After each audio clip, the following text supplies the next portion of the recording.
Discernement apostolique sur la cause des conflits dans l'Église. Le conflit entre le bishop Grégory Toussaint et le pasteur Mallory autour de Noël. Le conflit observé autour de Noël, tel qu'il est perçu entre le bishop Grégory Toussaint et le pasteur Mallory, dépasse largement la question d'une fête ou d'une date. Ce qui se manifeste ici n'est ni un affrontement d'hommes, ni une simple divergence doctrinale, mais un révélateur spirituel de l'état actuel du corps de Christ. Nous sommes dans une époque où les positions sont publiques, amplifiées et rapidement polarisées, tandis que l'intimité spirituelle, la sagesse relationnelle et la maturité apostolique sont souvent absentes. La dualité s'est installée dans l'Église. On peut honorer un serviteur aujourd'hui et le contester demain. Non par révélation nouvelle, mais sous l'influence des émotions, des perceptions et de la pression de l'opinion publique. Cette instabilité révèle une vérité fondamentale. Le problème majeur n'est pas Noël, mais la manière dont l'Église gère la divergence. Jésus l'a clairement dénoncé. Ce peuple m'honore des lèvres, mais son cœur est éloigné de moi. Matthieu 15:8. Question apostolique. Défendons-nous réellement la vérité de Christ? Ou utilisons-nous la doctrine comme un bouclier pour cacher notre soif de domination et nos fractures intérieures? Pourquoi est-il plus facile pour nous de crucifier un frère sur la place publique que de l'appeler en privé pour une correction fraternelle? Le débat sur Noël agit comme un miroir.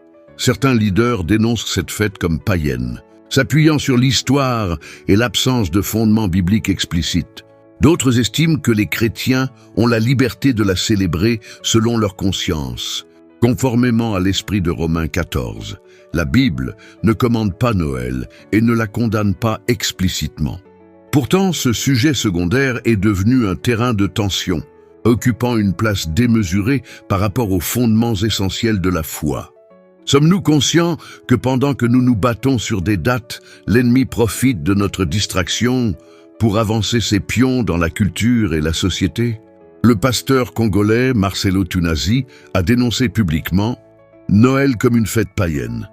Pasteur Mallory Laurent a également enseigné contre cette célébration. Pasteur Luckner L. Joseph et Pilorge Jean-Baptiste, entre autres, ont également pris position. Aucun d'entre eux n'a personnifié le débat. Ils ont parlé d'une pratique et d'un système, non d'un homme. Cependant, dans la perception collective, le débat s'est cristallisé autour de figures visibles, donnant l'impression d'un conflit personnel. Cela révèle une réalité spirituelle importante. Le peuple personnalise souvent ce que les leaders n'ont pas intentionnellement personnalisé. Pourquoi le peuple choisit-il de transformer les positions de Marcelo Tunasi, Mallory Laurent, Luckner L. Joseph ou Pilorge Jean-Baptiste en armes de division personnelle, plutôt que de s'engager dans une profonde réflexion doctrinale et spirituelle? Question apostolique. Un leader est-il responsable uniquement de ce qu'il dit? Ou est-il aussi responsable de la réaction qu'il sait que ses paroles vont provoquer dans un corps déjà fragile et enclin au fanatisme? Cherchons-nous à former des disciples de Christ ou des partisans de nos propres opinions? Question apostolique. Qui entretient réellement le conflit? La chair ou l'interprétation charnelle et émotionnelle de ceux qui écoutent? La clé du discernement se trouve dans un élément souvent négligé, l'intimité spirituelle. Là où il existe une relation profonde, une alliance et une histoire partagée dans le royaume. La divergence ne se transforme pas en duel public. L'exemple de la relation entre pasteur Marcelo et bishop Grégory montre que des positions opposées peuvent être coexister sans confrontation médiatique, lorsque l'intimité, le respect et le dialogue existent. À l'inverse, là où cette intimité est absente ou fragile, le désaccord devient bruyant, amplifié et conflictuel, même sans intention initiale de nuire. Nous avons remplacé l'autel de la prière par l'arène des réseaux sociaux. Ce qui devrait être traité dans la chambre haute finit sur la place publique, livrant l'Église en spectacle à un monde qui a besoin de salut, mais pas de scandale. Si Jésus revenait aujourd'hui au milieu de nos lives, Facebook et de nos vidéos de dénonciation, nous trouverait-il en train de laver les pieds de nos frères ou en train de leur jeter des pierres? Efforcez-vous de conserver l'unité de l'esprit par le lien de la paix. Éphésiens 4, 3. Combien de divisions auraient été évitées si les relations spirituelles avaient été cultivées avant les prises de position publiques? Il faut l'affirmer avec autorité. La doctrine sans relation engendre la division. La vérité sans amour devient une arme. L'amour sans vérité devient une compromission. Christ n'a jamais séparé ces deux dimensions.